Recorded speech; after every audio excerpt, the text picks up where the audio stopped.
Okay, so I was coming out to do some stuff in my garden and spotted this dragon. That is not a fresh dog turd in front of you. That is a banana slug. That's a pretty meaty specimen and fast mover too. That's just about where I saw it when I first put eyes on it, and then I was like, oh, I better go get my phone. And in the time it took to go get my phone, this guy moved rather fast. But now that there's like all kinds of attention on him, probably not going to move very quickly. There's some ragged leaves just above him in the field of view. Some rags from my tobacco plants. Other slugs have a tendency to go after tobaccos. I don't know about this guy. I don't even know if I should give him a taste for it. That's a bad idea. Let me take that down. Maybe you saw that little fella move a bit. I'm going to try and get in there and get a picture of him, just to get an idea of just how big this thing is. There, we got a nice clear shot. At least it looks clear on my camera. Try not to move too much. I'm going to try and get something in the frame. That's my hand. It's too far forward, though. Need something you can measure that against. Let's get in a little closer.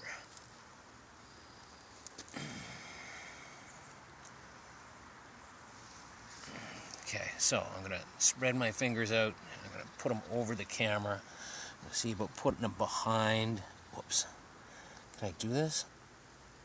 Okay, so there's my human hand with my fingers extended. From my perspective, it's directly over the slug. So, I don't know what the myths of that are, but the wingspan of my distance between the tip of my thumb and the tip of my little finger,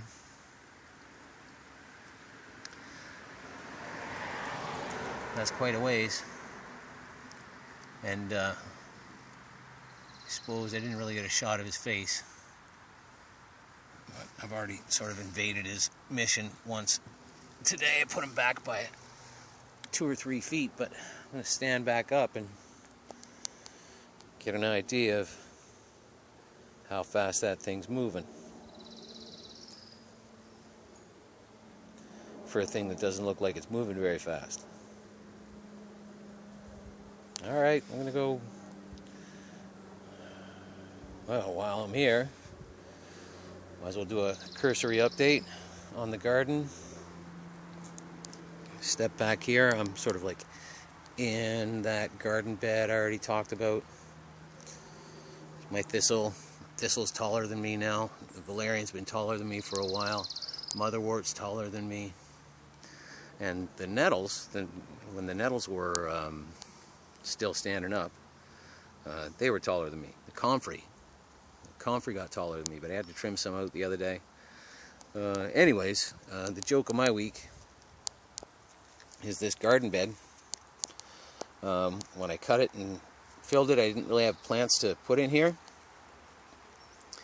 so I decided to throw some seeds in, and I don't know what kind of manic I was experiencing that day, but I didn't throw poppy seeds down like I thought I was gonna and end up with a whole bunch of like nice long stalks of big beautiful pink flowers. Nope, I threw kale seeds down. So now I got kale all over the place in here. And that's not a food bed. So anyways, more update. Here's the tobaccos. See if you can get a wider shot.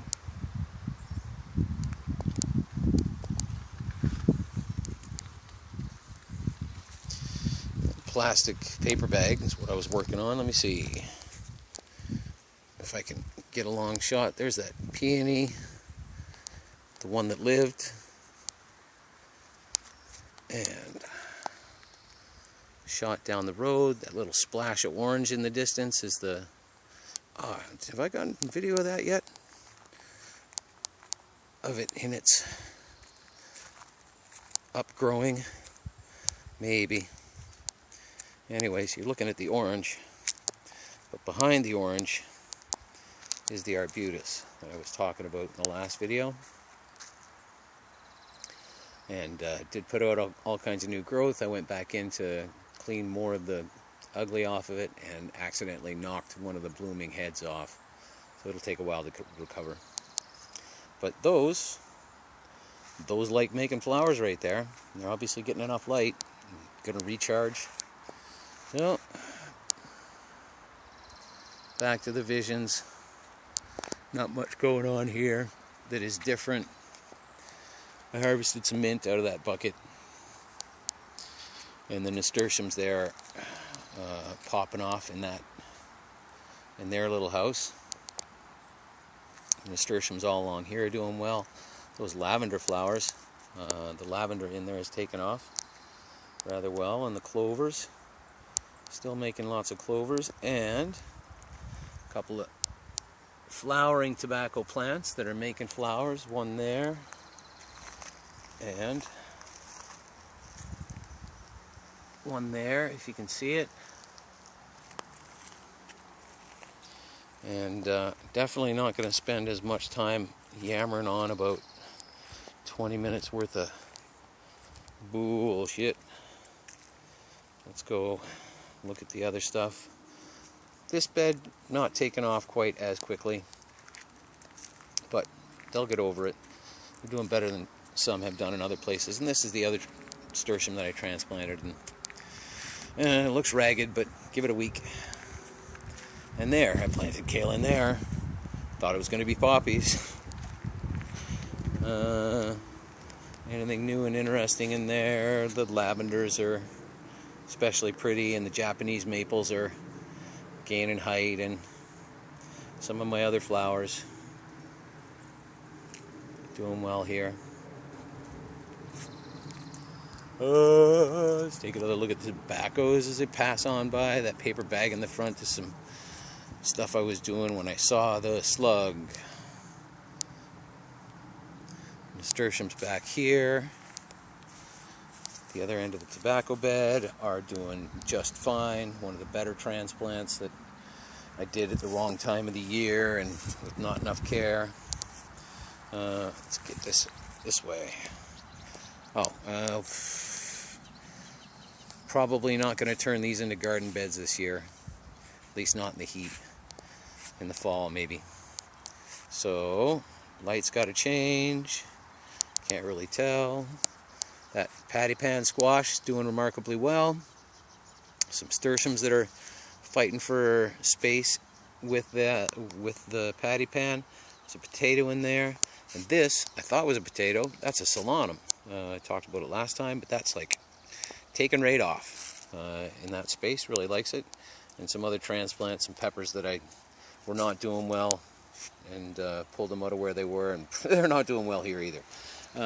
This has some interest. This pea that broke off and I stuck in the ground, and well, it managed to force itself to make a pea, so it will be saved for seed.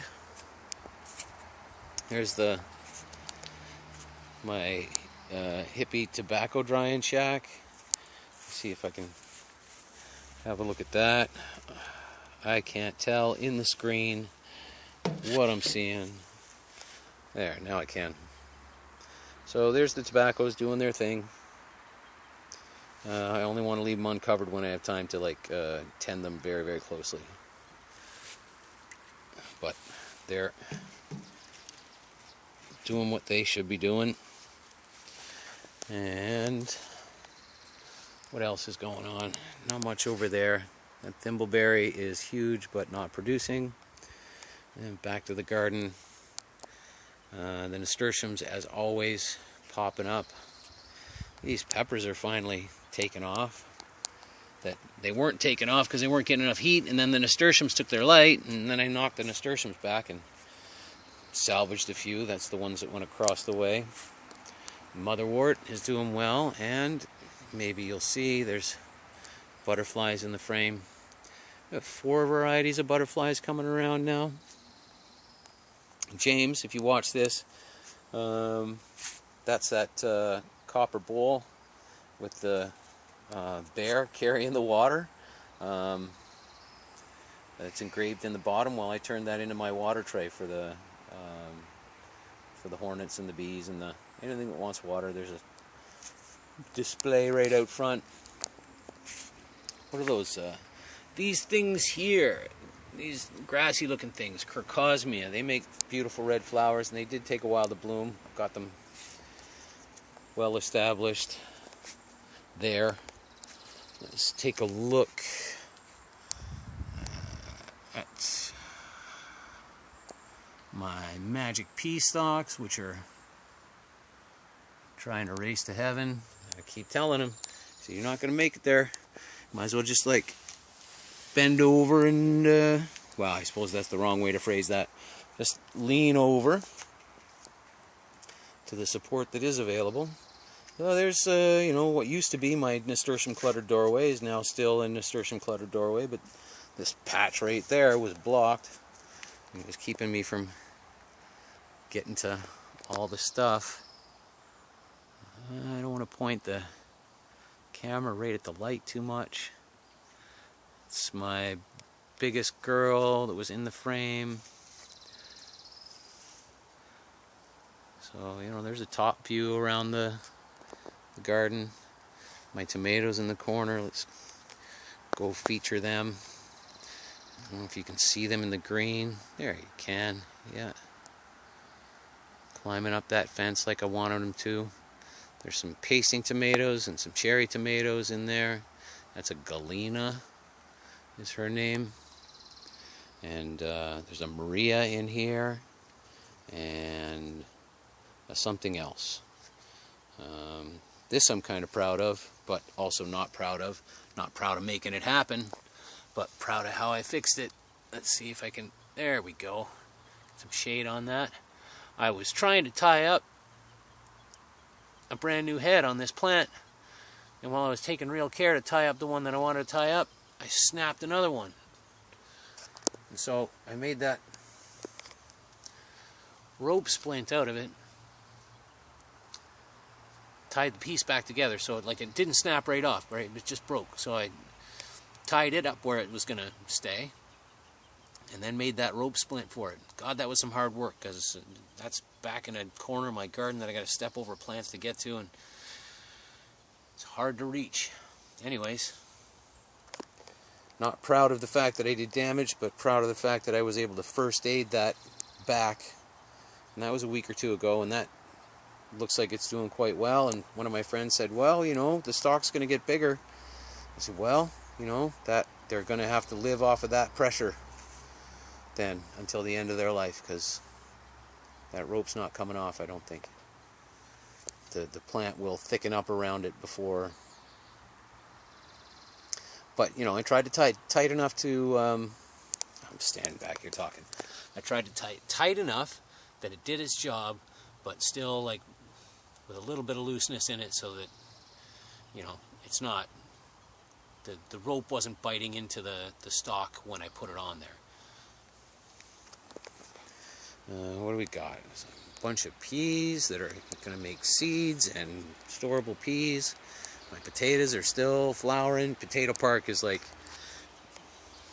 Potato Park was there, and a little bit here, but now it's like potato, except for that, which is a volunteer tomato. I think it's a tomato. Looks like a tomato. But that's like right in the solid ground, and I never planted that on purpose, so that's a complete volunteer. Now, these yews, getting some summer sunshine, which is not exactly great for them, but they were putting off new growth, and it's only like in this spot they get an hour of direct sunlight like this. Still shaded, and yeah, it's they need some. But even the little bit that I'm giving them seems like, you know, too much right now. But it's all right once the season changes. Anyways, not a 20-minute video. Just show off. Oh, my girls. My tomatoes are my girls, but these are my girls that I call my girls, you know?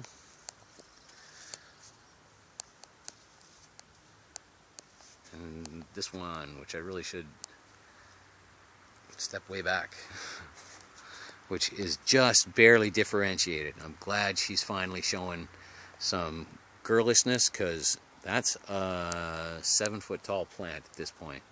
And there's an awful lot of work and energy and booster juice and love and care that's been invested in that plant, and I really am happy about the fact that she's finally showing as a girl, because that's the tallest ganja plant I think I've ever grown so far, or at least at this stage in development.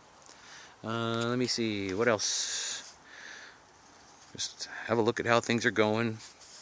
This OG tomato, which maybe is showing up in the light, it's getting bigger.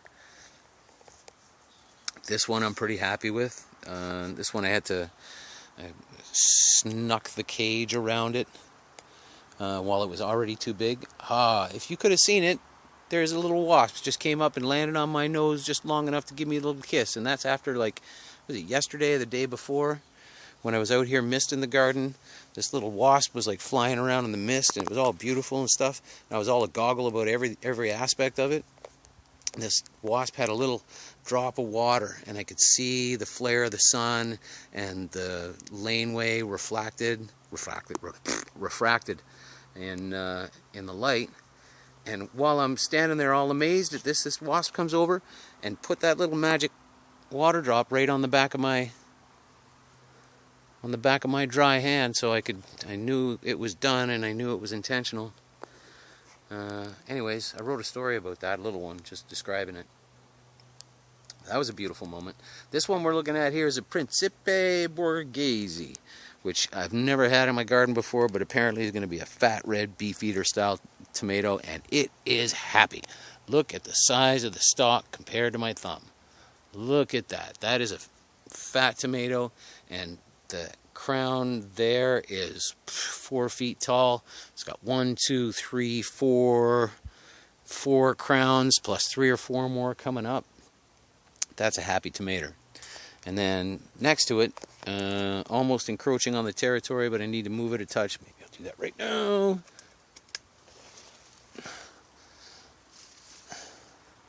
Just to give it a little bit more space.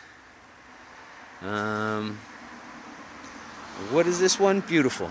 Also crowning like crazy.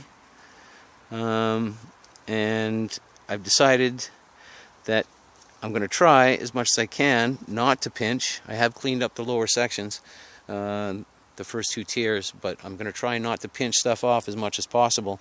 But I am going to try and make sure that it all grows together really happily in this sort of well-balanced, self-supporting structure. Is it time for that? Yeah, it's time to put one more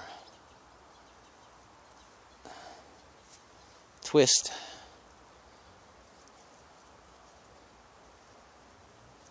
Did it take? It did. Fava beans. Fava beans are doing well. They're happy. They got some beans in there somewhere. I don't know if you can see. Yeah, that's coming up nice and clear. Got some fat fava beans. There's a fat fava bean. Got this. Too much sun. Sorry. Got this sort of ceiling cover of purple peas. And get a picture of that fava can like that. See? Look at this dry bit there. Still getting a little too close to the sun. Still having water delivery issues. Anyways, over here in the corner, I was trying to show off, is this other OG, which has 2 nice stems on it. 3 nice stems on it. And it's going to get tall enough to reach the top of the fence, and then it's going to spald out and going to have tomatoes all across the top of these peas. I'm standing here pointing my fingers and having the vision, but you know, you can't see that. Stuff that I'm like tending in the bottom mass of the garden. I don't know if you can see that. There's another shot of my girls. Girls doing their girl stuff. There's a shot over there. You can see Potato Park wrapping around the hydro pole. And there's a nettle bed there, which had other stuff in it, but nettles took that one over, and that's great. I like nettles. I want them propagating. Want more nettles to spread out deliberately. Okay, hopefully that's not too long a video. Hopefully that's not too long. Have a good day, bye.